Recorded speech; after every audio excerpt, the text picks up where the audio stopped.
Welcome to our second gathering. This is second gathering of the 11th Berlin Biennial. I'll stand because maybe it's easier that way. My name is María Berríos. I'm one of the 4 curators.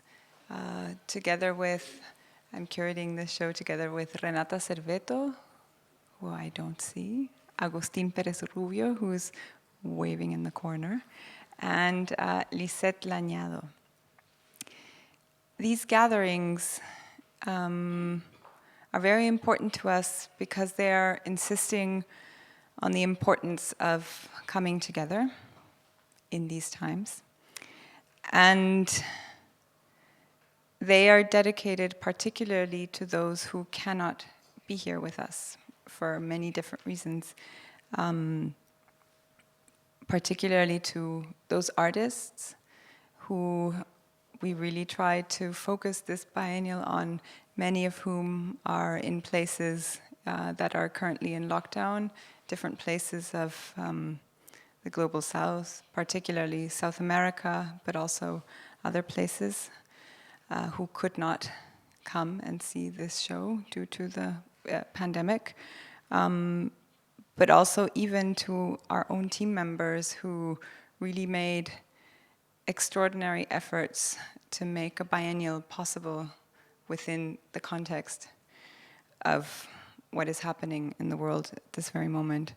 I would also like to give a special thanks to Mira Herarte from our team. She's around here. She has been organizing the gatherings together with Julia Wish. I hope I pronounced her name right. And they have made these gatherings possible. Because this is dedicated, and the reason we are doing this is for those that cannot be here, I just wanted to let you know that it is being filmed. The camera is over there, for those of you who do not want to appear in it. Yeah, I just wanted to point that out so you are aware. Each of these gatherings provides a parallel route to navigate this last experience of the biennial that we have called The Crack Begins Within. And this particular gathering that we have called Breathing Bodies of Water, Ecofeminism, Hydrofeminism, addresses this and the struggle of being with the land. Addresses our cracked earth that, as many claim, has actually not been cracked by all of us, but by some very particular people among us. But this cracked earth has to do with this. It's an earth that has been consumed by patriarchal capitalism, and all of the wonderful artists that are going to be presenting today have in their own different way, are acknowledging in their own different way who have been the carers of the earth, particularly indigenous communities, women farmers, people of color. As we all know, those who have been with the land are the ones that have been caring for the land. And also acknowledging those who are attempting to reconnect with the oceans and the river that make this land alive, and bring us here different modes of intersectional bodies of water and thought. I will walk you through what the program will be today so you know what to expect. We will have a system which will be each participant will be presenting for up to half an hour, and then we will open the floor for 1 or 2 questions. The first is FCNN, DNA. or DNA is actually a new kind of conglomeration of FCNN, which is a feminist collective with no name. And DNA stands for Dina, Neda, and Anita. Dina Kaisy Friemuth, who is sitting right there, Anita Beikpour, and Neda Sanai, who unfortunately cannot be here today. Also, I understand there are some collaborators around, some of their collaborators, Lydia Diakate, and their project, hydrocapsules.love, which I like to understand as a kind of ecofeminist organism, is a space for collaboration and conversation for non-white voices. It's a space that is both digital and physical, and asks who speaks and who is heard. They will be presenting today, so it's the first premiere of season 2 of hydrocapsules.love, which is called Liquid Orgasms. And in that, they will see the presentations by Sabita Brezar and Liz Rosenfeld. You can see traces of this project in DAD Gallery. Also, we have with us a Brazilian artist and wonderful person, Aline Baiana. She's an artist and filmmaker from Brazil, living here in Berlin right now, and has been for many, many years working with land and water struggles, indigenous struggles, with the breathing of the Amazon also, which seems to be continuously on fire. And she will be presenting 2 new film works, actually, and walking us through, connecting them through a very special river and snake. And then we are really, really fortunate to have with us Paula Baeza Pailamilla. She actually arrived for residency in Köln. This is the only reason that she's here, made some miraculous travel amidst all of this. She's a Mapuche artist. She came in from Santiago and has been working with her body and feminist solidarity and collective bodies of resistance. We will also be seeing a new piece by Paula, and she will also be presenting a kind of meditative echo on a piece that is currently on show at Cave. Aline's piece, also, her work can also be seen at Gropiusbau. So now I will pass the word on to DNA, but before I'd like to do a little bit of promotion for a show that actually is the reason that Paula is here. She's doing an exhibition in Köln called To Recollect, together with another Mapuche artist who Berlin is at this moment blessed with hosting, called Sebastián Calfuqueo. And it opens on the 16th of October in 1 month, so if any of you happen to be there, you're very invited. So I will rapidly leave the stage and leave you with Anita and Dina. Thank you so much.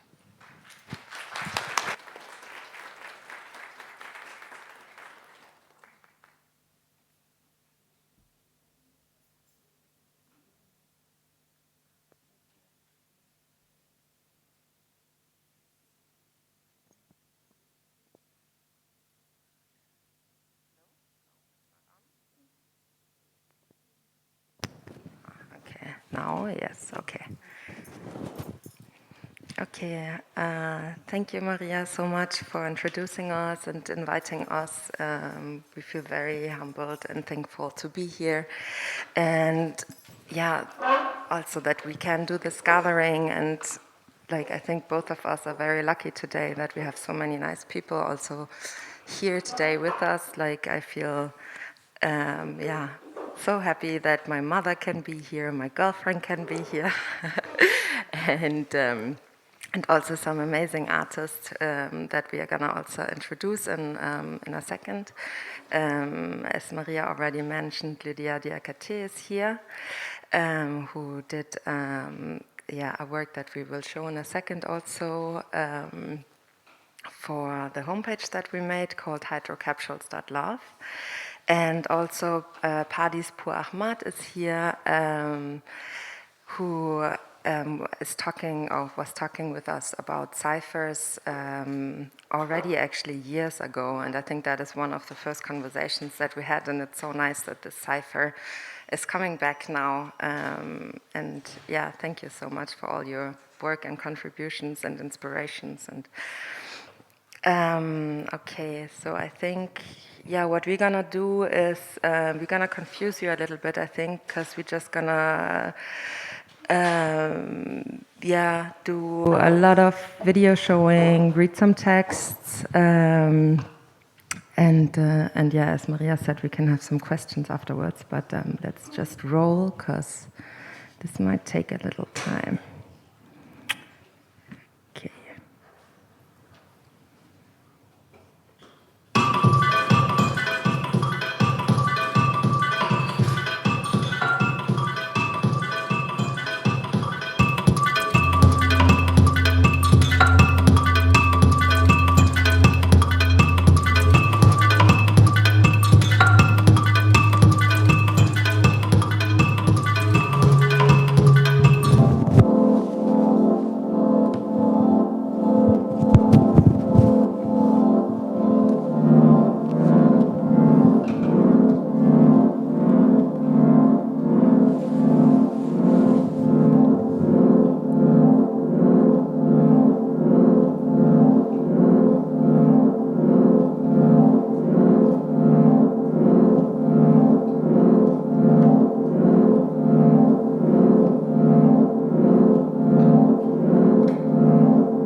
Welcome to the crisis. We will refer to the crisis as a general term.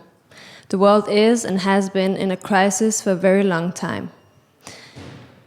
Now people in the West are talking about a so-called crisis because they are affected by something too. The world has ended many times for many people. People of the global South have been in a crisis for centuries. Communities have been destroyed and sucked out. The old world is collapsing and perishing, and we knew this would happen to you too. We need the conversation of a crisis to reach beyond what is happening right now, and we need the conversation to continue. Crisis is here, let's pour into it. Demand the systems to crash, they will, and they will burn. We need to decolonize the way in which we talk about the climate, water, ecofeminism, as well as the Anthropocene, which we don't like as a term because it is arrogant and white. It also is not true that the suffering of our nature is the consequence of all humanity. It is the consequence of white supremacy, patriarchy, and similar shitty superpower structures. The conversation about climate change, ecology, feminism has been occupied by a lot of white people, but we won't forget that white people create the problem to begin with. We need to redirect the conversation so it benefits us. Water is more fluid than ever. Nature has shrunk. We are all bodies of water. We are bodies of resistance, moving, floating, freezing, cutting, drowning, growing. Love DNA. So we're gonna present the first season of Hydrocapsules. The first season is called Humidity, and the first piece is called Crybaby. It's created by Lydia Asperg-Diakité, who is here. Lydia Asperg-Diakité is an Ivorian Swedish dancer, choreographer, and worker union organizer based in Copenhagen. They've been working with many variations of practicing and making dance, performing, activism, and community building. Crybaby is a 20-minute sound and GIF that you can see on our webpage.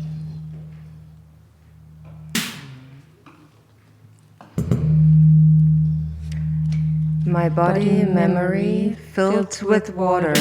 What happens when my tears, when they leave me? My body memory filled with water. What happens with my tears when they leave me? My body memory filled with water. What happens with my tears when they leave me?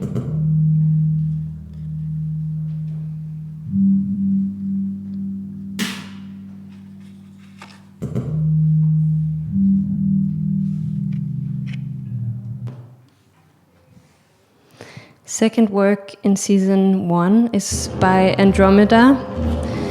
Andromeda is an independent art platform from Gellerup.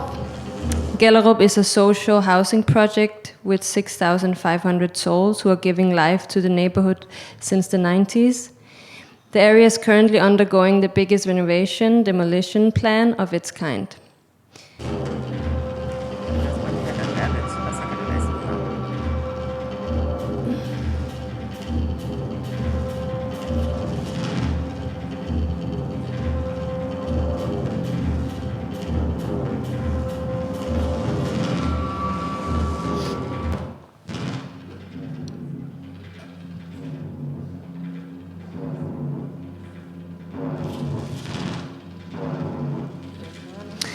Aisha Amin currently runs Andromeda as a gallerist and curator. She's born and raised in Gellerup and has created the video work Update Within the Crisis, Collective Amnesia.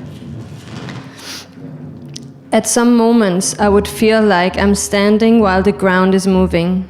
Everything is sweeping around, across, and ahead. I think that's a reaction to what has happened and what's about to happen. A delayed wave of what's been holding back.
Okay, as you could see, we have all the works on the homepage, and you can see like the full length of everything there.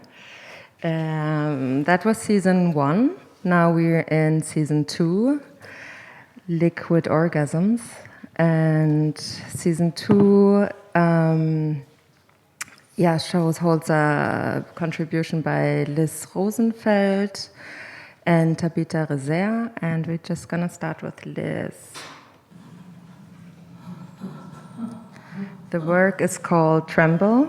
Sound design is from Neda Sanai, who is also a part of DNA. Cinematography is Imogen Health. Still photography, Krista Holks. Production assistant, Kiki Maga.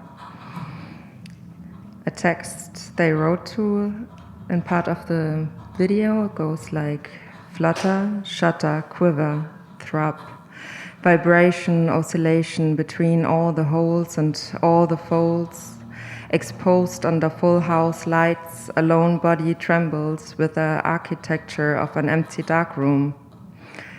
Closed for 6 months due to social distancing, laws in a cruising space for cis male public sex. Through tableaus of nuanced movements, the artist's body proposed an ambiguous future towards abundance and desire.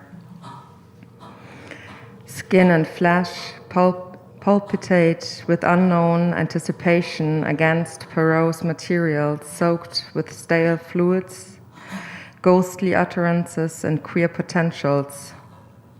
This is not a memorial to what was once possible, but rather a proposal to what this space can still become. Always an infinite whole, always a threshold. The vibrant material of fat and flesh, rock and service to ecologies and bodies not yet known. Tremble is the first work in a trilogy about the action and experience of trembling. Tremble is also available as an immersive video installation with surround sound.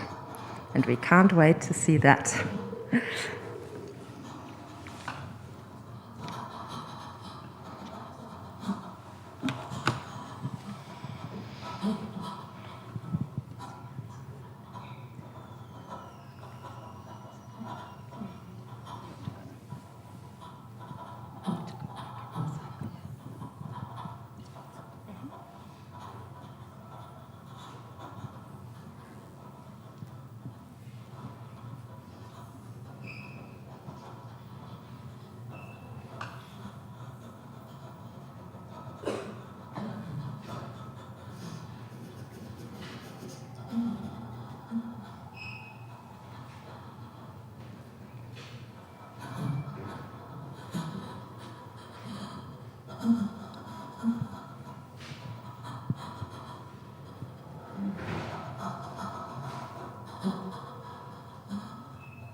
Did you set them again against it? Okay.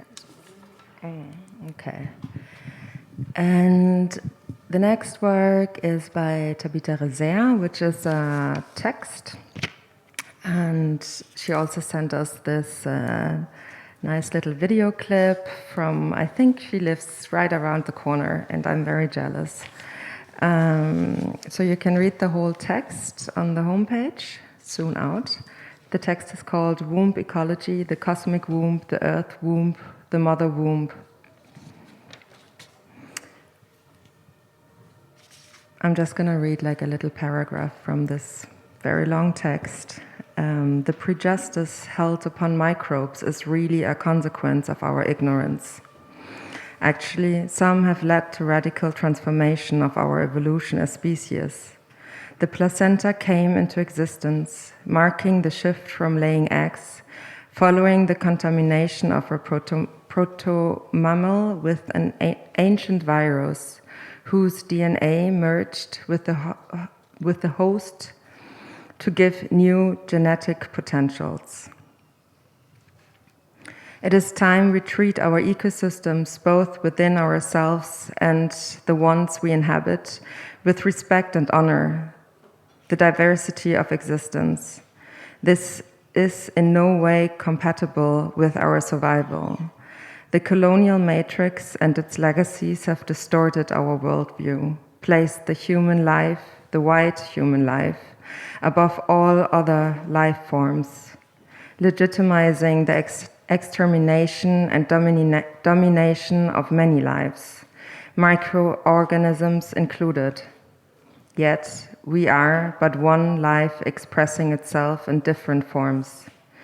Our survival depends on our collaboration and cohabitation.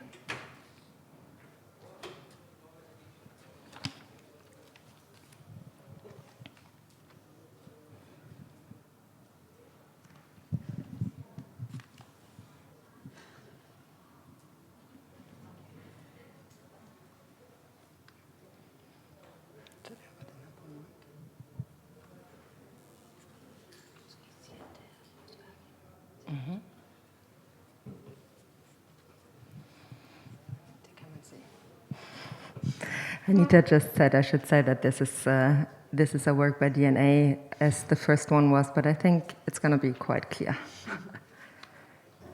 Air, Arctic, Aurora, Autumn, Atmosphere, Black Ice, Blizzard, Breezy, Clear Ice, Climate, Cloud, Cold Front, Condensation, Crystallization, Cyclone, Cirrus, Cloud Condensation, Cloudy, Dawn, Degree, Delta, Density, Dew, Dark Days, Doldrums, Drought, Dusk, Earthquake, Eclipse, Equinox, Evaporation, Flash Flood, Fog, Freeze, Frost, Gale, Greenhouse Effect. Welcome to the crisis. We are referring to the crisis as a general term, as a state of being. The world is and has been in a crisis for a very long time. The world has ended many times for many people. The alarming hydro situation of the Earth will end yet another world.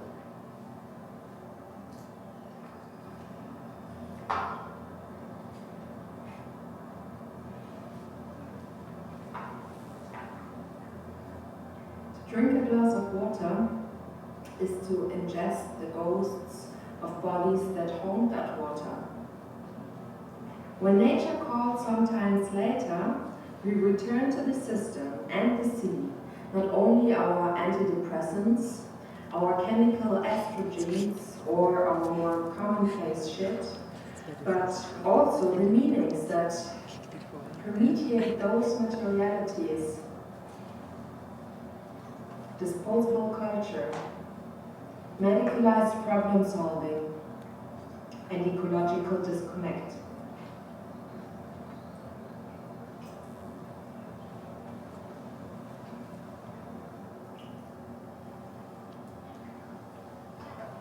This disaster reflects the relationships between different bodies of water that are still here.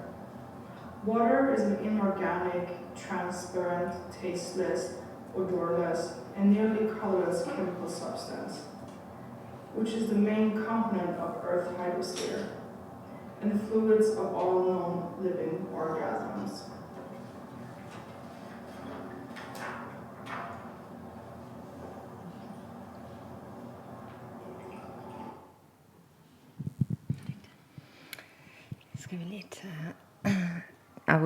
Do we have time? No, huh? No, it's okay. You got enough. Okay, you can visit our webpage. Yeah, you can visit our webpage. Also I just wanted to say that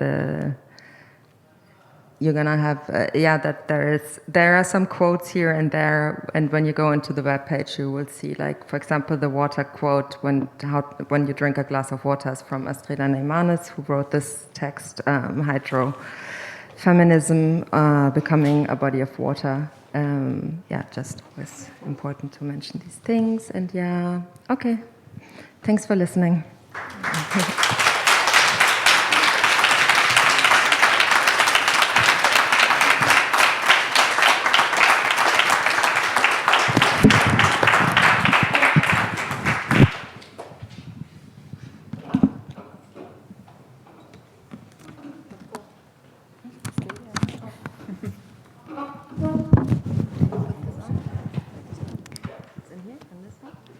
Okay. Hello? Yes. We have the Q&A now. I forgot that one, actually. Yeah. If somebody would, because we're recording, if somebody would like to ask a question, they are offered a mic condom.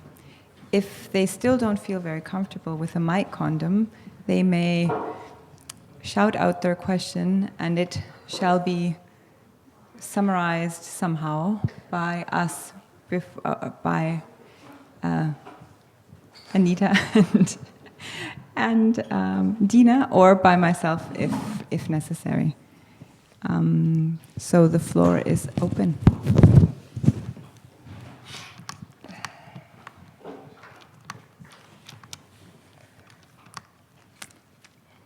I cannot see anything, so I don't know. You must yelp somehow and not only raise your hand.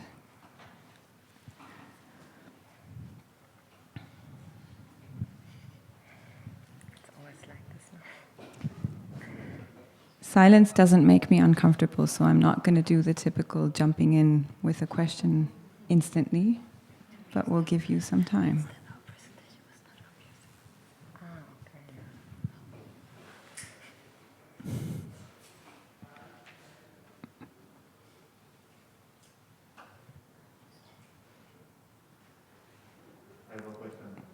Great. Would you like a condom, or would you like to speak freely? Okay.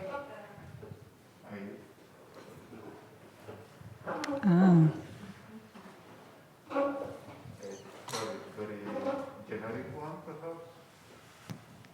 I just would be interested in understanding a bit better how do you work as collective exercise, like the practicality also, how you see the idea, how the interaction happen, how you build the dialogue and the conversation and the project together.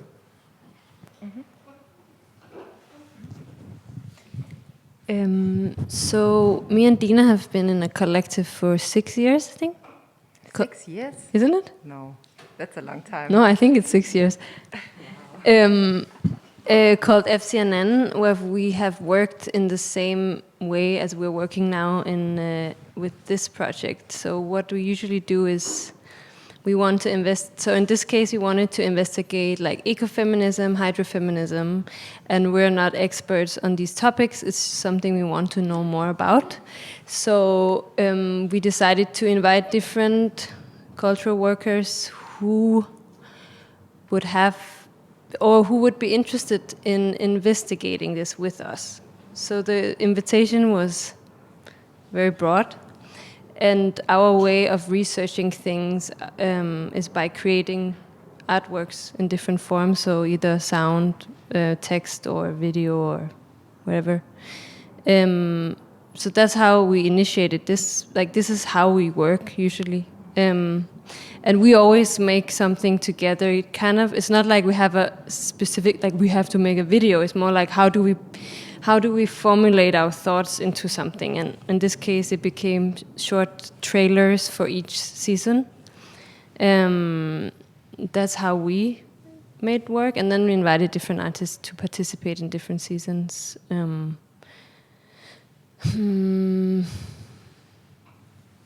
you want to add anything to how we work? What was the other question? There was another thing at the end you said. No?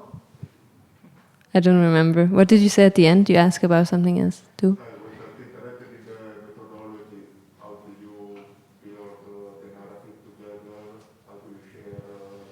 Yeah, we started by reading stuff and finding out like what we want to dig into, and then I think it's very natural for us to work with video, and Neda is like a sound designer, producer.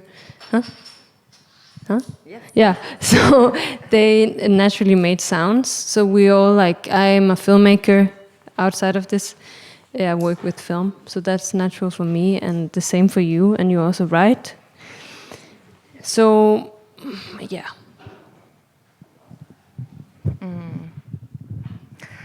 But I think that it's also because we're all people who really like to work together. That's also why we pulled in Neda into this project this time here in Berlin, because they are based here since forever, and we just are kind of like newcomers, and we felt it was really important also to have people from around here, and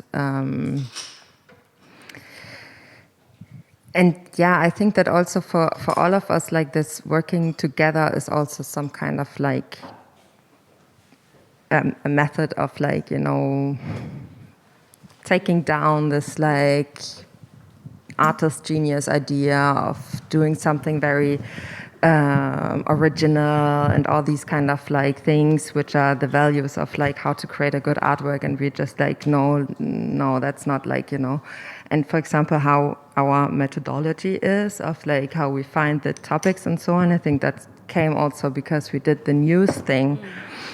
So I think we're always interested in just kind of like doing, like commenting on what's going on, or like being part of what's going on right now. And yeah, and that's also why naturally it came to us that like, hey, I mean, this started with another crisis, like, as we said, there has been many, but this one which affected our lives also very much. So that was important for us to like find out how these things are like connected. Yeah. Shall I speak? Yeah. Yeah, hello, thank you for the presentation and your work. My question concerns the notion or the idea of hydrofeminism, because you have been, ecofeminism we have been using maybe since the 80s. Also, I would say normally I would see it more connected to materialities like earth, soil, maybe plants. And I was wondering about hydrofeminism and what is specific about these fluids or waters. What inspires you there to go into hydro and not to, and also what would be specific in the works that you are creating concerning this idea of the waters, because of course they have completely other questions than the soil, and at the same time they're kind of connected, but maybe there is a hydrofeminist movement I didn't know about, so maybe you can say.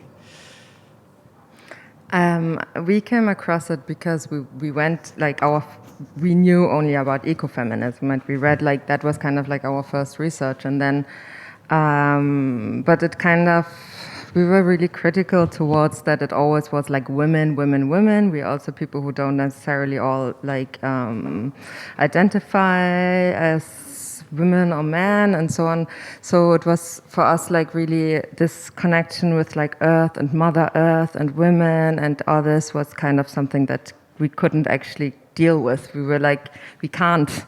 And we really like the idea of, instead of being like that women are connected to the earth, that it's more like, hey, we are all bodies of water, like no matter what gender you are. And that was, I think that was the main like importance for us in like the hydro-feminist idea. And then, yeah, it's something that I just mentioned it before from Astrida Neymanes, who wrote this text. I think it's a very new thing also, and it sounds cool. Yeah, I don't know if there's a hydrofeminist movement, maybe. I think because, I mean, we read that the next big thing on the stock market was water.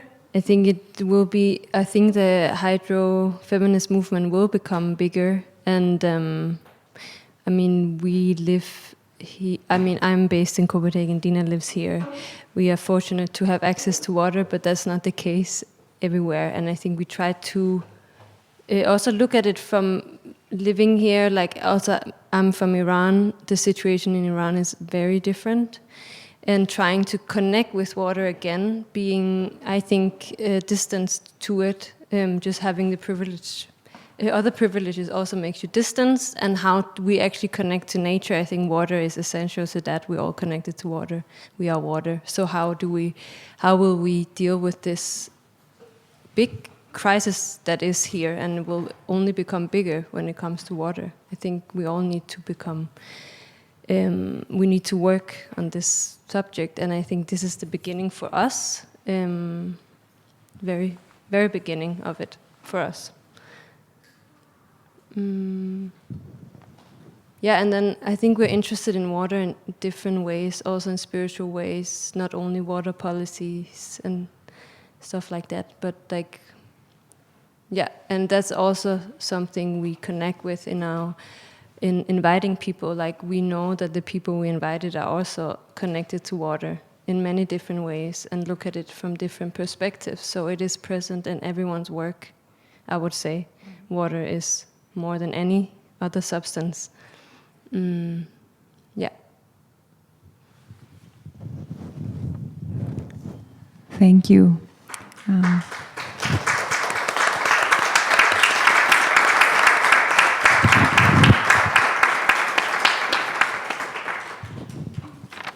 So, welcome Aline, Baiana.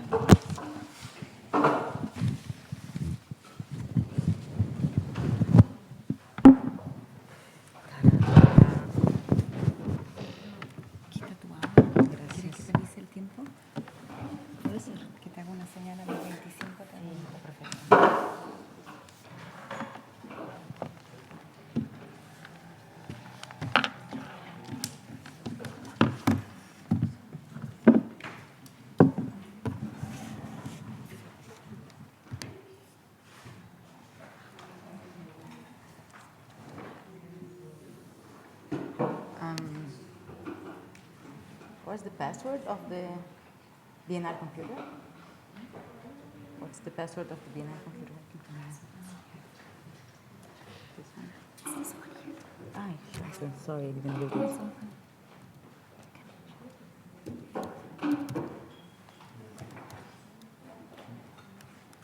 Thank you. Sorry.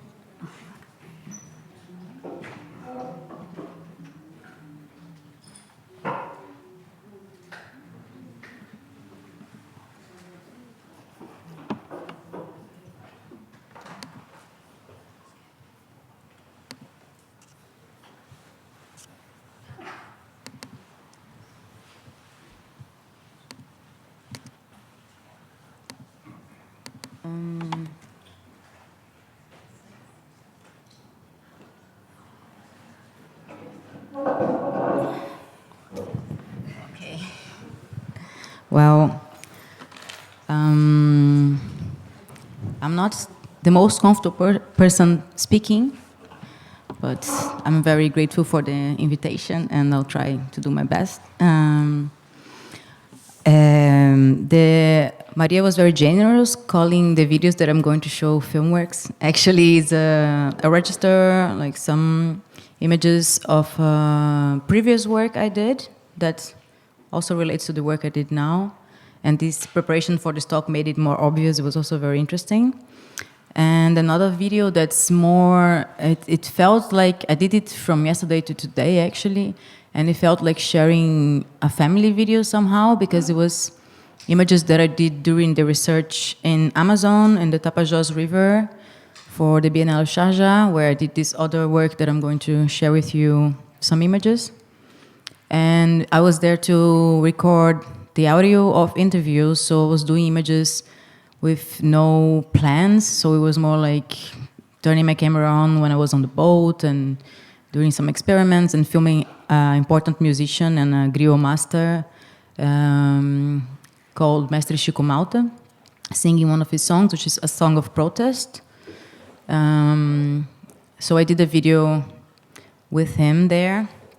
And yeah, I thought about doing this talk while I'm speaking. I would like to share, if it's not too loud, let's see, the sounds of the Tapajós River. Because what led me to do that work was the fact that the communities on the Tapajós River, which is one of the few big rivers, I think it's the only really big river that feeds the Amazon River that was not dammed yet. And the riverine communities, the Quilombolas, the indigenous people, the Munduruku people, and all the people in the region that depend on the river along it, which is a very big and long river, they've been resisting the construction of one more dam. And they managed to prevent it, but it's always, the companies and the government are always trying to pass it again. And it's most of these dams in Brazil, including Belo Monte, that was recently built and killed the Xingu River. They were planned during dictatorship time in Brazil. So it's really impressive that during a leftist and now an extreme right government, they go back to these plans. So the motivation to do that work was this struggle of the community to defend the river, and also to point out that it's not only the ecological impact and socioeconomic impact of damming a river, but also the cosmological impact and the way that people understand the reality there and how they relate to nature. So for you to have an idea of the amount of life that depends on the river besides the human lives, I will put some of the sounds that are recorded there in the background of our conversation, if it works. Yeah, maybe not too loud, but yeah. A bit louder, maybe.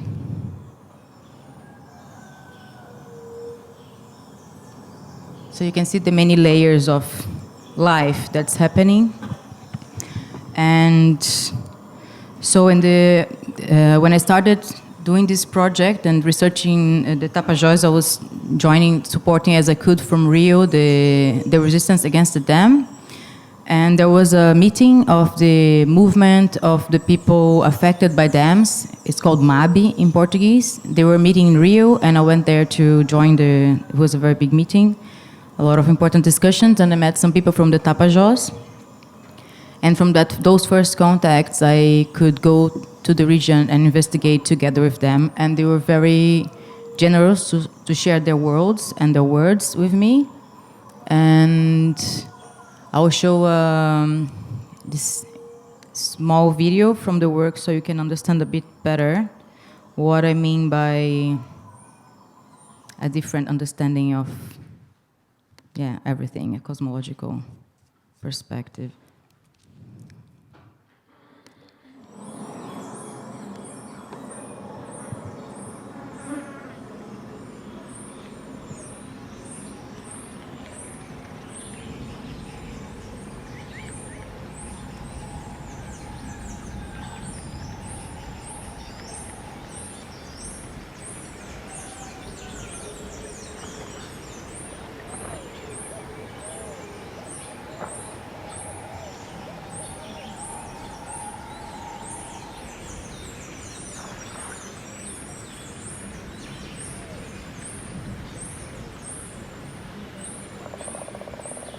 nas comunidades do Rio Tapajós existe um povo trabalhadores, onde a tranquilidade pousa nas vilas e a felicidade nunca abandonou. Porém os governos querem nos tirar dos nossos lugares para fazer barragem. Tudo que eles fazem é contra a vontade da população que vive a reclamar. O Tapajós para nós tem uma história muito grande, né, do caroço de Tucumã, que ela foi feita. Então o Caroçacaibó, quando fez ele, já pensando no futuro da gente, né? O Caroçacaibó fez as cachoeiras, né, do rio Tapajós, e que era para empatar os homens brancos entrar, né, de invadir aqui no território. Mas que agora, nesse momento atual, ele está servindo para fazer hidrelétrica, né? Isso é hidrelétricas, é hidrovia.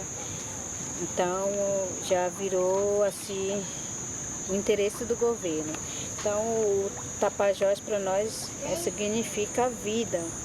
Ela é mãe, é natureza, que a gente é onde que a gente quiser pescar ou atravessar para ir lá por casa dos nossos parentes. Então ela é vida. O governo hoje quer fazer portos de soja, hidrovia, ferrovia, PCHs, aquelas hidrelétricas menores e outras coisas que cada vez que a gente vê é um projeto diferente.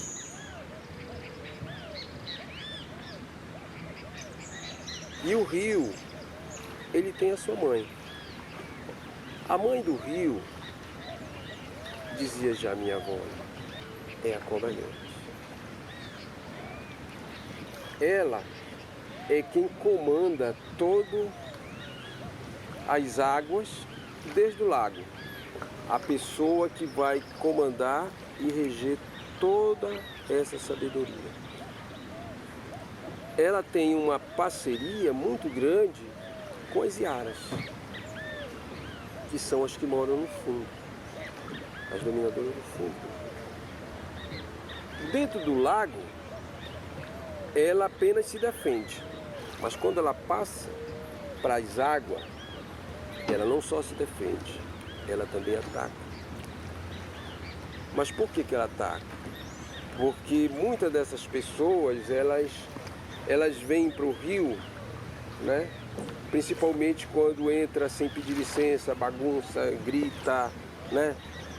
Agita, ou quando a pessoa chega no rio e quer pegar um enorme número de peixes. Então ela ataca nesse momento, porque ela, na realidade, é a maior preservadora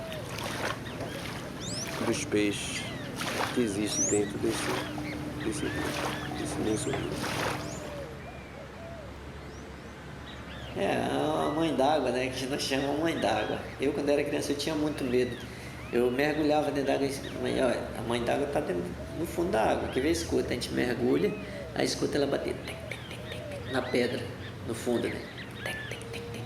Ela fala, ó, isso aqui é a mãe d'água. Tudo que ser vivo tem uma mãe, né? Na água tem, no mato tem a curupira, que é também a mãe dos animais. Mas eu ficava muito preocupado assim de estar todo o tempo no mato, que a gente vê misura. Eu vi uma cena que no mato, e no rio também, eu quase me assombro. No rio eu quase me assombro.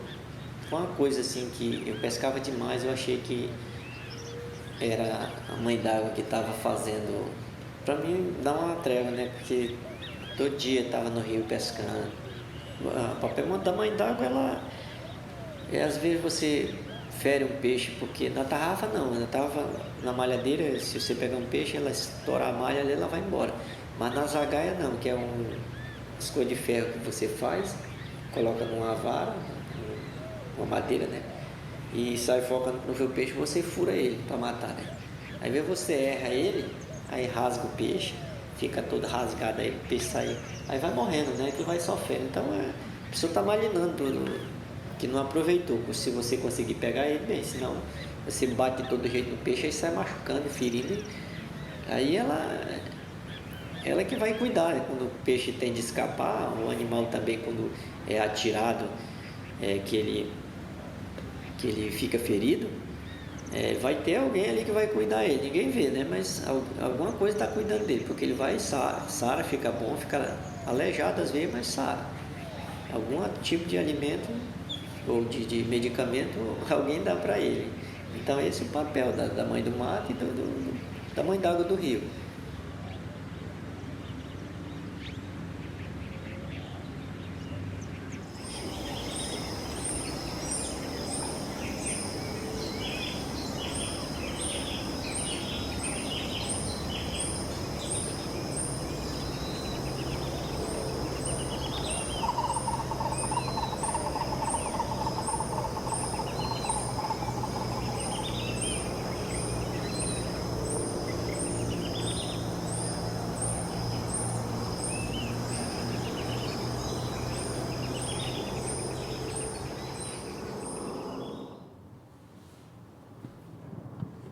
Yeah, so when I was invited to participate in this talk, I was thinking about the idea of hydro-solidarity, and that directly made me think of the process of research for this work, in which I was going from one community to the other and getting to know the people involved in the struggle, and also the work of MAB, this national organization of people that suffer with dams, because the MAB is supporting and organizing people that suffer both from hydroelectric power plants and also with mining dams, which is what the work in Berríos is about. The mining problems in Brazil and in the South Hemisphere in general and historically. And well, the thing about this research was that all these communities along the river were organizing together to resist the dam. And I don't know if you know, but Brazil is one of the countries that environmental activists are often murdered and disappeared and not researched and not investigated. So some of the people I investigated had their heads had a price on their heads. And for example, there are two communities, the Munduruku community village. Munduruku is a native people that is along the Tapajós River. That's their traditional historical territory. And a riverine community next to them called Mangabao. And one of the leaders of Mangabao had to stay for a long time in the Munduruku village because he was being persecuted people were trying to kill him, so he could not have the same phone all the time. When we were recording the interviews, anything that passed like a motorcycle or anything would make everybody scared. So, and what they did is very beautiful in terms of hydro-solidarity, which is the community of Mangabao and the community of the Munduruku people. They worked together to create a protocol that they delivered in Brasilia, in the capital of Brazil, to the government, describing how they should be consulted in case they want to do anything on their land. So it's not official in a way that it's not done by the government, but it's done by them, and they got GPS to mark the limits of the land. And it's being very important, also the way they resisted kicking out researchers that were actually investigating, because people come and lie to them and say they're doing one thing, but actually they're investigating how to do the dam. So it's a very powerful way that they organize. And also going back to MABI, to the organization of the National Organization of People Affected by Dams, I was looking at the website, and I've heard about this movie they did recently, but I didn't have the opportunity to watch yet. And then now I felt like sharing it with you because we have the works of the Arpileiras from Chile in Guarapus, also in the Museum of Solidarity. And And then I learned in the website of MAB that the women started in 2013 to do workshops on the same tradition that comes from Chile of embroidering, sewing stories and sharing political views and also information on what's happening at the moment. And there were some images of their works, because, like I said, they work with people that are affected by any dam. So one of them is, I can't go to full screen, One of them is about the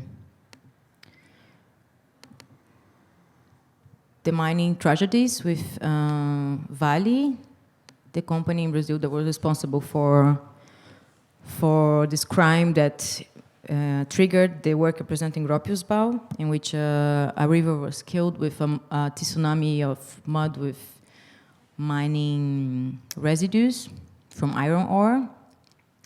And the women did this, so here is Vale murdered. And the other one that I would like to share, talking about how it's hard to survive as an environmental activist in Brazil, and also in dialogue with Paula, I think with the work of Paula. This is a work that the women did that they did because of a friend of them, and that was part of the MAB, a part of the organization that fought against the dam. She was murdered in a violent way, and her body was found in the lake of the dam, tied to a stone. So the women decided to make one of these works for her. And yeah, I think I got too much stuff to talk about in too little time. So, and what I wanted also to share with you is because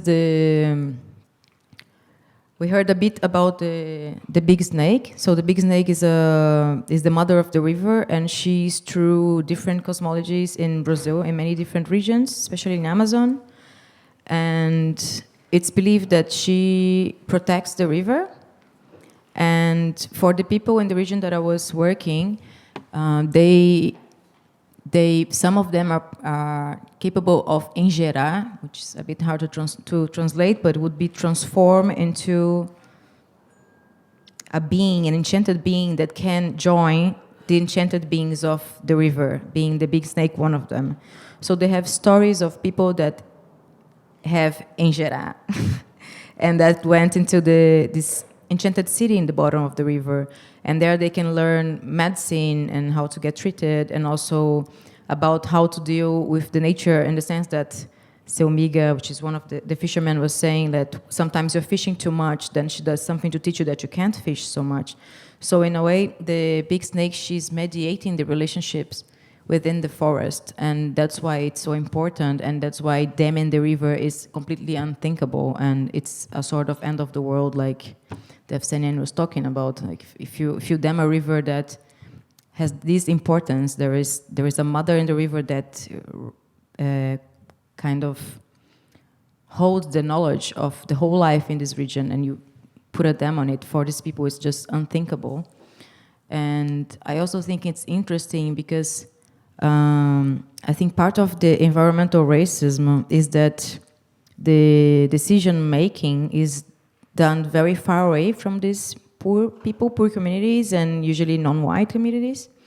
So they don't even know what happens, like they don't even care what happens where they are doing these investments and these things that affect people's lives, because they depend on the river to eat, they depend on the river to visit each other because the forest is very dense, to go to the hospital, to everything. Like the river is the base, and also for drinking water. And in the region, there's also an important problem with mining, because there's a lot of illegal mining, and the river is contaminated with mercury. It's quite impressive when you see the images to think that this river is contaminated, but it is. And the Munduruku kids and elders often have serious problems, because the contamination by mercury is very heavy. And so talking about environmental racism, I think many times when people take decisions, they think like they're not my president of Brazil at the moment, for example, when he talks about the indigenous people and like they're lazy, or like the way they describe people is very prejudicial. He has no idea what is the life quality that these people have. So I did this video, which it's really like a homemade video with a music by this carimbó master and griot, seu Chico Malta. And I'm gonna read the lyric in English quickly so I can show the video, but they're be generous. It's just images for you to have an idea what it is there and what is this river and environment that they're talking about protecting and what it's like to live there. Like, so his poetry is quite circular, but it's more like, I'm a caboclo, I don't lie. I may not know everything, but I know from my little study, I know that the north is Brazil. Kizomba, kizomba, with all you got, kizomba, but don't mock me. These lands are our, compadre. These lands are ours. These lands are ours, and it's in the blood of these people. These lands are ours, compadre. These lands are ours. North is part of Brazil land. No, no, Lord, listen to our voice. We don't want them in the Tapajós. There is energy in the wind, energy in the sun. Why waste it if we have so much of it? Wind power, solar power, the balance of earth depends on the life water gives to us. We are water people. This is our driving, the joy of the children and the food on the table. My world, Munduruku, was once a world of Urucum. Don't take my Tapajós, don't destroy the Xingu River. Open your eyes, Brazil. No, no, Lord, listen to our voice. We don't want a dam at the Tapajós. And we don't want a dam at the Tapajós. We don't want a dam at any river. I want to take a bath in the river and not in the mud. I want to take a bath in the river and not in the mud, like they did in the Rio Doce in Mariana. So I think it's important to explain a few things. Caboclo, which is, he starts saying, I'm a caboclo, I don't lie. A caboclo is traditional people in Amazon who do not identify as a specific indigenous people, but they're not white people. And kizomba is a genre of dance that comes from Angola. And the carimbó kind of music that he's sharing with us, that he's a master of it, is a music that's a result of the encounter of the Africans that came and were enslaved in Brazil, and the native peoples, and carimbó kind of was born there. And the Munduruku people are the native people I've explained already. And urucum is a plant that the indigenous people use to make red pigment. And when he says that he doesn't want to bathe in mud, then he's making a reference to the crime that I'm also discussing in the work at Gropius.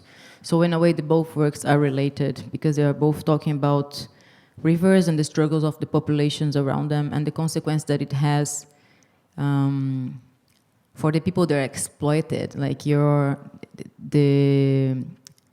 the process between extraction and final product is so distant that the people that get the final product don't even imagine or cannot even see what is the consequence, where it comes from.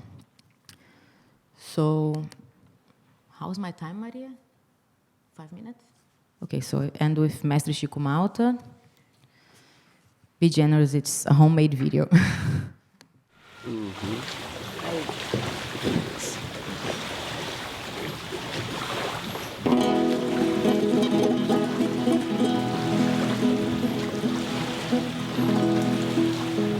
Sou caboclo, não minto. Posso não saber tudo, mas do meu pouco estudo sei que norte é Brasil. Sou caboclo, não minto. Posso não saber tudo, Mas do meu pouco estudo, sei que norte é Brasil. Que zomba com tudo que zomba, mas não zomba de mim. Que zomba com tudo que zomba, mas não zomba de mim. Que zomba com tudo que zomba, mas não zomba de mim.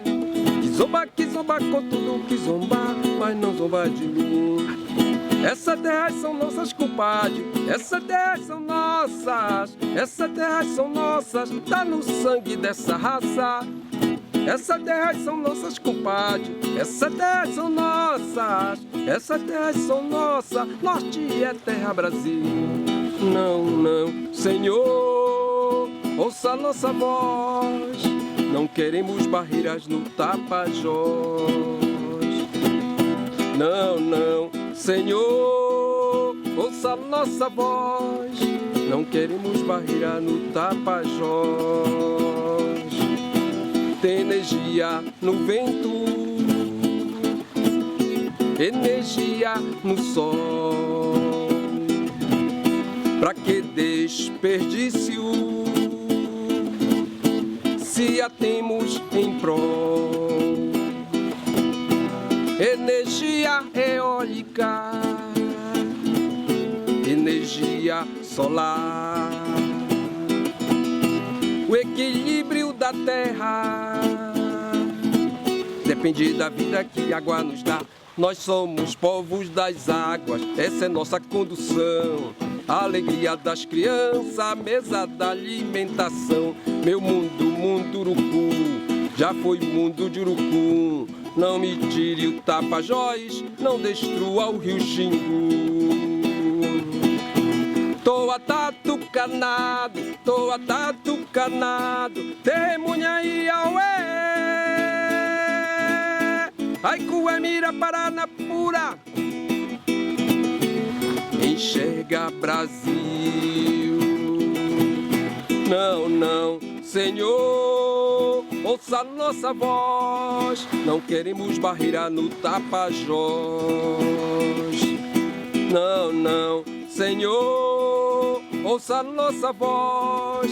Não queremos barreira no Tapajós. Não queremos barreira no Tapajós. Não queremos barreira em rio algum. Quero tomar banho de rio e não de lama. Quero tomar banho de rio e não de lama, como fizeram com Rio Doce em Mariana, como fizeram com Rio Doce em Mariana. Não, não, Senhor, ouça nossa voz. Não queremos barreira no Tapajós. Não, não, Senhor, ouça nossa voz. Não queremos barreira no Tapajós. Que zomba com tudo que zomba, mas não zomba de mim. Que zomba com tudo que zomba, mas não zomba de mim. Que zomba com tudo que zomba, mas não zomba de mim. Que zomba com tudo que zomba, mas não zomba de mim. Não, não, Senhor, ouça nossa voz. Não queremos barreira no Tapajós. Sou caboclo, não minto. Posso não saber tudo, mas do meu pouco estudo, sei que norte é Brasil.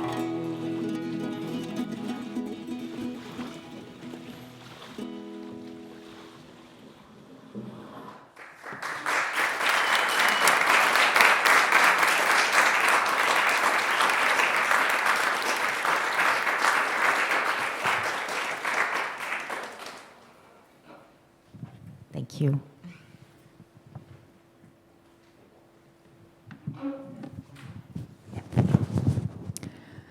So the floor is open once again.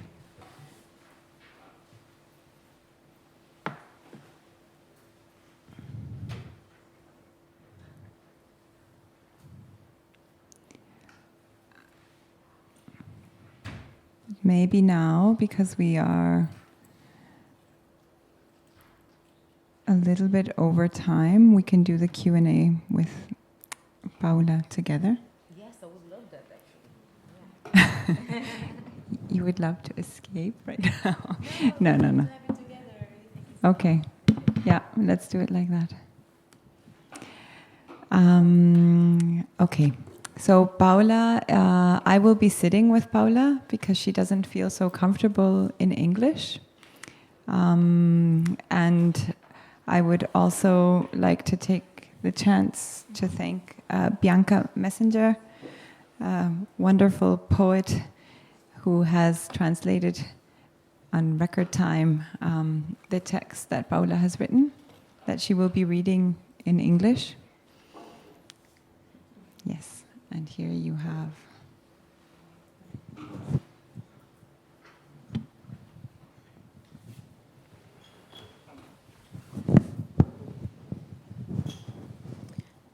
Mari Compuche. Hello, everybody. My name is Paula Baeza Pailamilla. I am a Mapuche artist. Mapuche people is in the territory is as called Chile now. And first, I want to say thank you very much to Biennale for inviting me to the exhibition and for this gathering too. Thank you. Okay, I will try to read this. Sorry if my English is not very good, but I will try, okay?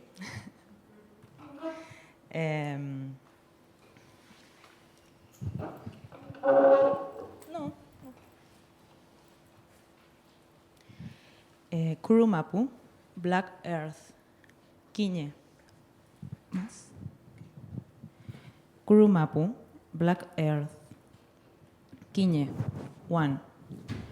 We weave so we can imagine a land that has been stripped from us.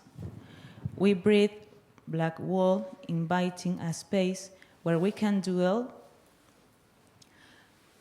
We interleave our voices, pains and dreams, the histories that give an account of our story. We come together to activate the memory of the bodies that have been taken from our people, bringing the land to their hands. Macarena Valdés. Macarena Valdés was a Mapuche woman, a victim of a cruel assassination at the hands of business interests, inspired us to construct this territory, questioning the Western form of thinking of geopolitical constitution of the land upon which they put limits, borders, edges, and trust lines that divide and scrape away our social bonds and their complex forms of life. We weave a black land as La Negra, a fertile space where we can find our mooring. Epu, 2. The fight for our territories in Wallmapu is also a fight by women. In the entire period of colonization, from its beginning until today, the Mapuche people have been in permanent resistance, and women's bodies have always been present on the front lines. The official record has made the history of our people invisible, and beyond that, the participation of women and their struggles against the abomination committed first by the Spanish crown and later by the Chilean state until today. Mapuche women have been raped, kidnapped, jailed, forced to give birth in shackles, assassinated, and persecuted for defending our lands. In most recent history, the assassination of Mapuche activists, women and men, has been a constant under the Chilean state, during the dictatorship and during democracy, at the hands of right and left governments. In this context, the Mapuche activist Macarena Valdés, La Negra, was assassinated after resisting, together with her family and her community, the construction of a hydroelectric dam in our sacred territories in Panguipulli, Rangil. In this place, there are sacred ancestral cemeteries of profound relevance for these communities. After various protests against this project, she and her family received constant threats from RP Global, an Austrian company. On August 22nd, 2016, she was found hanged in her house in the presence of her one-year-old son. The media and the police tried to frame this as a suicide, but thanks to the research and endless struggle for justice by her family and her partner, Rubén Collillo, her body was exhumed, and it was determined that she was strangled before being hanged. Her death was an homicide. Kula. 3. We have been stripped of our land. They have forced us to migrate, to seek economic sustenance in other places. They have forced us to live in depletion, in small pieces of land where communities must live overcrowded and impoverished. They uproot our bodies as try to uproot a tree from the land, splitting up the territory into infinite parts. A quadrilateral landscape that divides the earth, separates it, measures it, converts it into private property, and forced to produce. They construct highways like a wound that extends throughout the land. The endless flow of trucks loaded with pine and eucalyptus, foreign trees brought on to increase the profits of the forestry companies.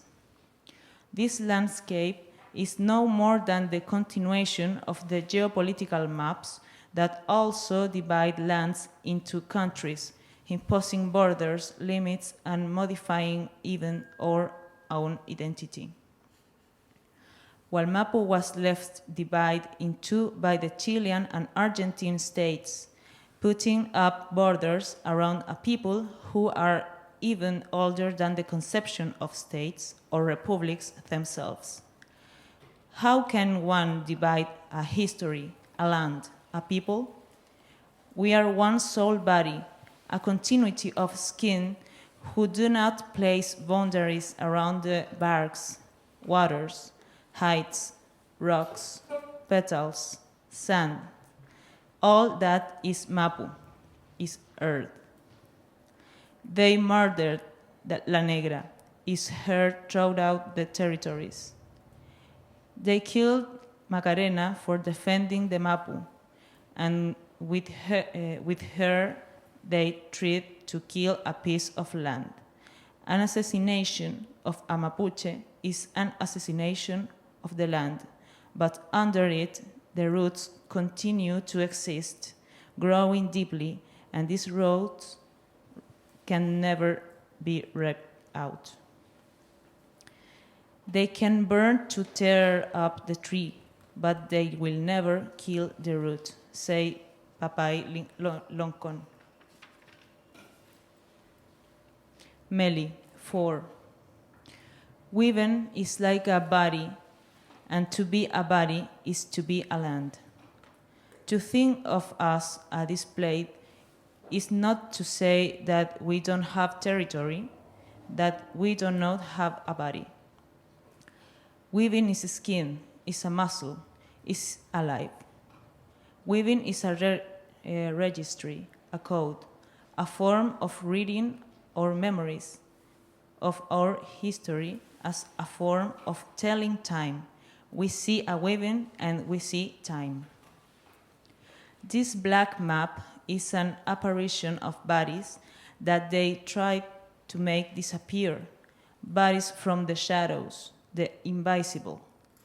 We are our own territory, one sole body, and we will continue to demand justice and to repeat the name of our sister, Macarena Valdés. They murdered La Negra, but she continues living through our bodies, through our rootings. Thank you.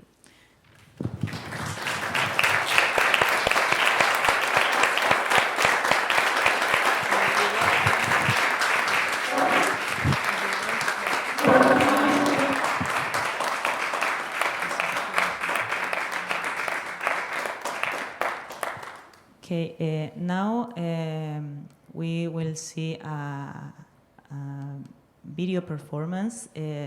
It's called Gufko, and it's other work. Okay.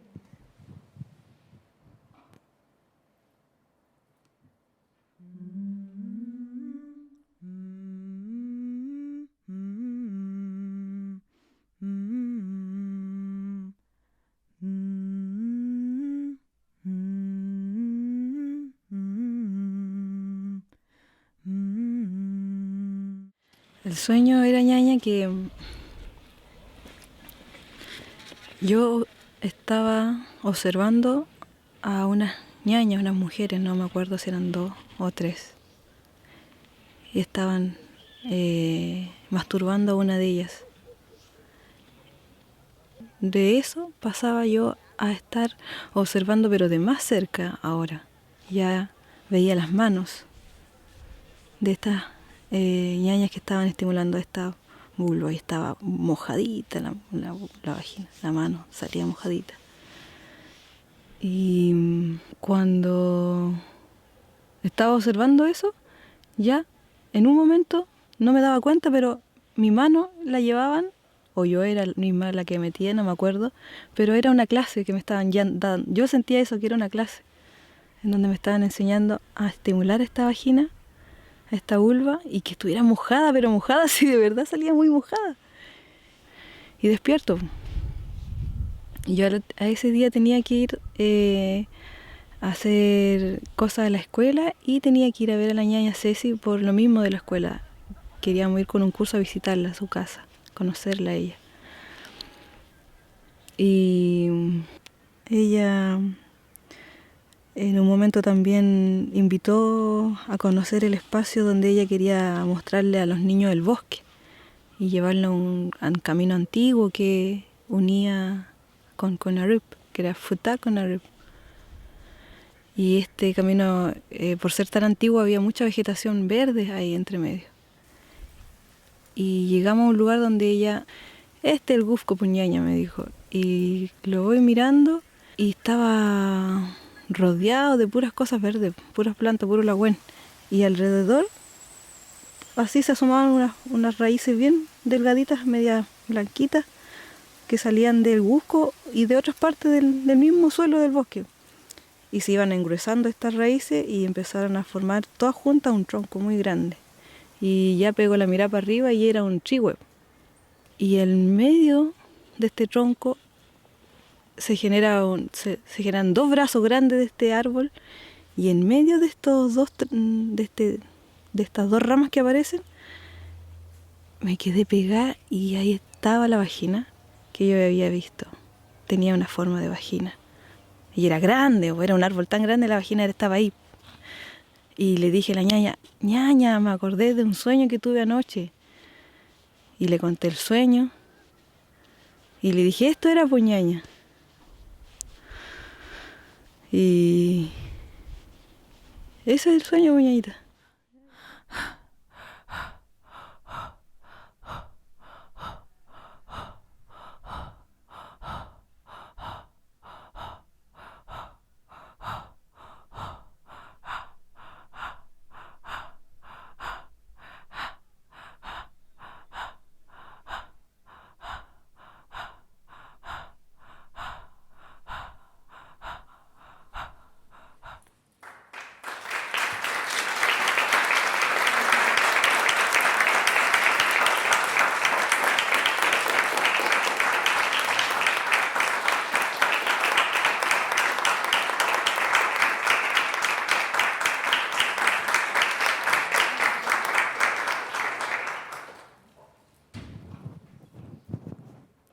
Gracias, Paula. Aline, maybe you can come here. But maybe before we start, I realized that Wufko was not translated. So maybe you have to say what Wufko was. Wufko in Mapuche language is possible to translate to two ways. One is like a sound.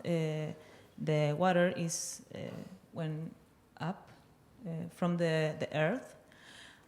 The other translation is water eye. No? Eye? Water eye? Ojo de agua? Like an eye of water. Eye water. Eye water. Yes. It's also the name of a place. And Wufko is the place when this Mapuche woman dreamed with that tree, and she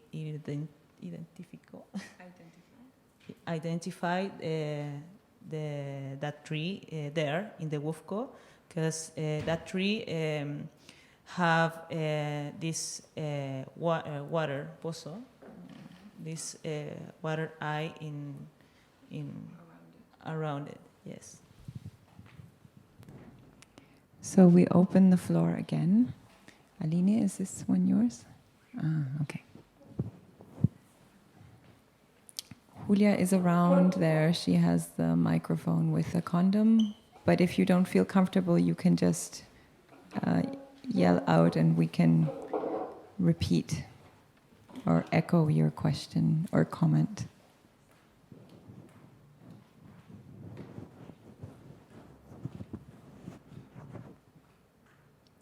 You can also say if you would like to address it to Paula or Aline or both.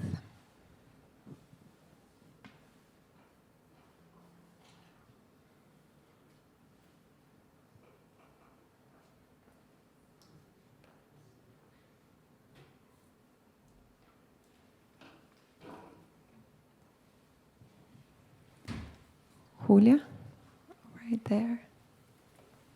Vivi, I think. Oi, obrigada, graças for the presentation. Aline, I didn't know about your work before, and it was very nice. I'm a mediator in Biennale, and I really like your work in Grupos Bau, and I would like to know more about your previous research about all the things in Brazil that is happening. If when you started, or if there was like a turning point about this research, if you could like explain more about the previous work.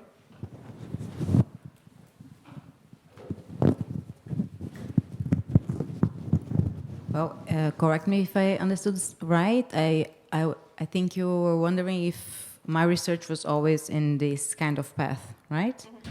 Yeah, I come from cinema actually. But I was always engaged in environmental and human rights like activism in some level. And when I got very frustrated with cinema at some point, I decided I want to make environmental documentaries. And if fiction was already hard to fund, environmental documentaries were even worse. So I didn't have the influence and context that were required. And at the same time, I decided I wanted to do an environmental studies degree, so I would have more knowledge to do the documentaries. And at some point of that course, I decided I let go of cinema and I joined an NGO. So I joined an NGO, and I was working one of the biggest NGOs in Rio at the time, and it was Rio +20, the conference of UN. So I was co-producing with the NGO and other people there, Cupola, that was called, I don't know if you say cupola in English, does it make sense? Like it was a geodesic big thing where we had meetings about forest and water.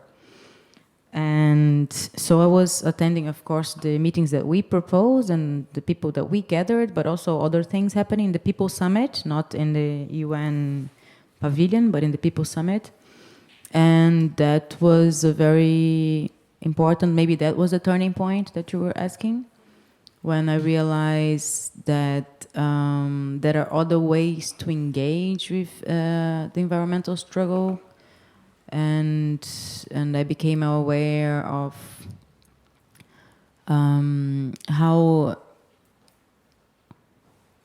how things are not so separated, like in life, and it was, I think, my first decolonial experience to realize, oh yeah, right, actually, life and environment and art and dancing and singing and everything's together, because when you are with the quilombolas and the indigenous communities, quilombolas are black people who descend from enslaved Africans that were taken to Brazil. And when you are with these communities and you join their struggle, it's everything happening at the same time. And you realize that this separation, it's violent when you separate things. And also I felt very uncomfortable with these separations. So at that moment, I learned a lot in these meetings, and also was deciding to leave the NGO. I realized that was not the right way to do it for me.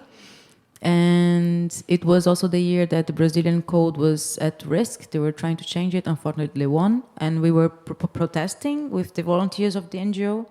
And I did some interventions in the streets with the volunteers, and some friends saw it and said, have you thought about studying art? There is this course from Daniela Labra about art and politics. And I was like, no, I do films. I never thought about it. So I joined the course, and it was very like a beautiful encounter, because I learned about so many artists and projects that really touched me, and then I started my studies there. But since cinema, since photography, we come from photography and cinema, since then I already am very engaged with this anti-colonial struggle concerning environment and human rights, I think. I don't know if I answered, but... Obrigada.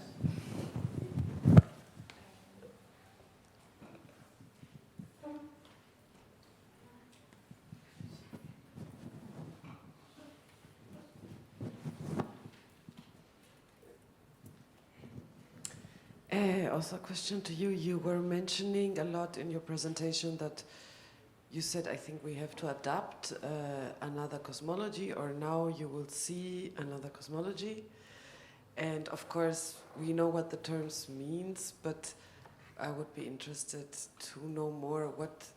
What does this contain, to adapt another cosmology? I don't know if I said adapt to another cosmology. I hope not, but if I did, forgive me. Okay, then I heard right. Yeah. It was more like the video I was sharing this cosmology, this local cosmology around the Tapajós. And what it is exactly this, like it's a world in which the river and the forest, they're like part of your family in a way. And there are creatures, enchanted creatures that inhabit this world, that mediate your relation to the universe, to everything around you. So when you are sick, you can go to someone who is capable of injera, who can get the medicine that you need. Or if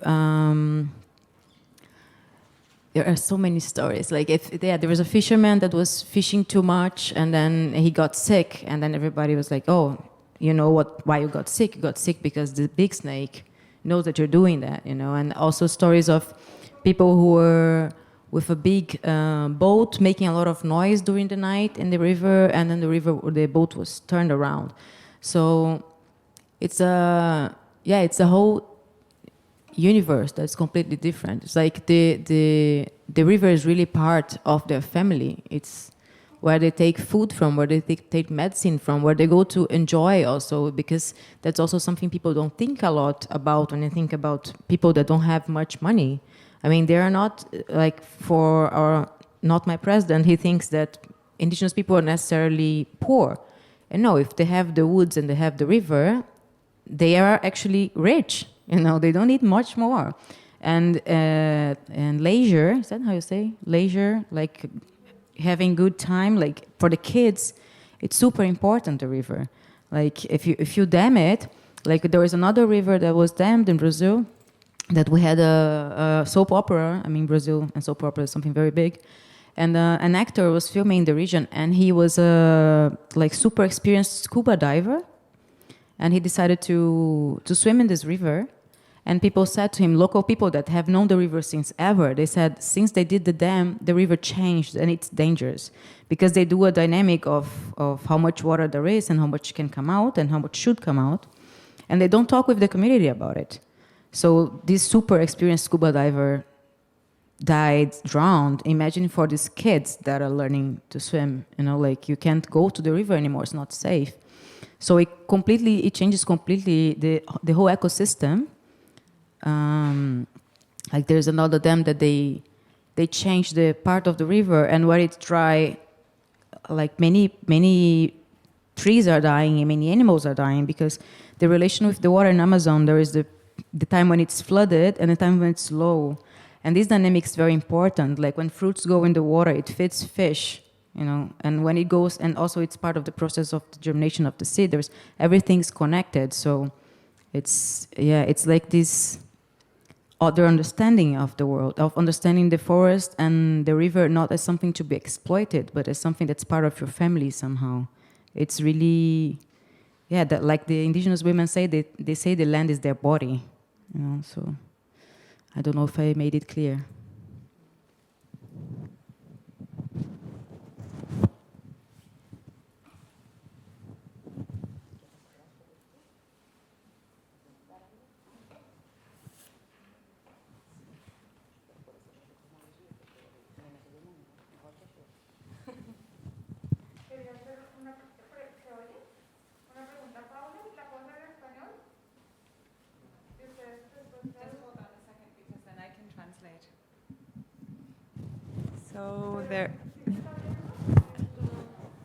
So there's a question for Paula, and it's going to be in Spanish, so I will do my best to translate. No, I can say it both in Spanish and English. Okay, perfect. Hablarle en español. Paula, quería hacerte una pregunta con respecto al arte mapuche. Si nos pudieras contar un poco sobre esa tradición y tu trabajo, cómo se relaciona con, digamos, con la historia del arte mapuche. So my question for Paula is about Mapuche art, and I was hoping that she could tell us about, you know, the history of Mapuche art, I mean, whatever you want to tell us, and how your own work is in dialogue with that tradition of Mapuche art. Thank you for your question. El arte mapuche, como el arte indígena, ha existido desde que existen los pueblos indígenas. Mapuche art, like indigenous art, has existed since Mapuche people and indigenous people exist. A través de la cerámica, el tejido, u otros tipos de expresiones gráficas. Through ceramics, textile, weaving, and other kinds of graphic expression. Yo considero que no hago un arte tradicional mapuche. I don't think that I make a traditional Mapuche art. Pero soy un artista que trabaja desde la mirada mapuche. But I am an artist that works from a Mapuche perspective, from a Mapuche point of view. Y en este momento, en el territorio que llaman actualmente Chile, existe. And in this moment, in the territory that is today called Chile, there exists. Existe una escena que llaman arte contemporáneo mapuche. There is a scene that people call contemporary Mapuche art. Y eso muchas veces ha sido considerado como no arte tradicional también. And this is often considered non-traditional art. Pero aún así es arte mapuche. But it is Mapuche art.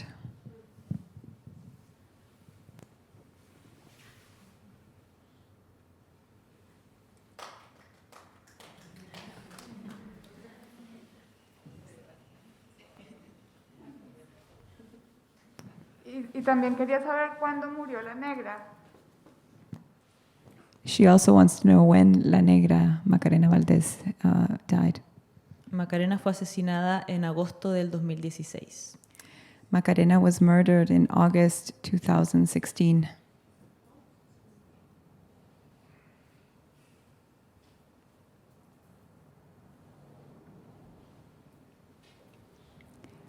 Okay.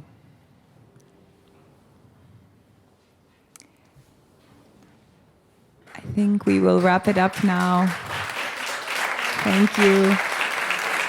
Thank you, Paula. Thank you, Aline. Thank you, Dina. Thank you, Anita. Thank you all for coming.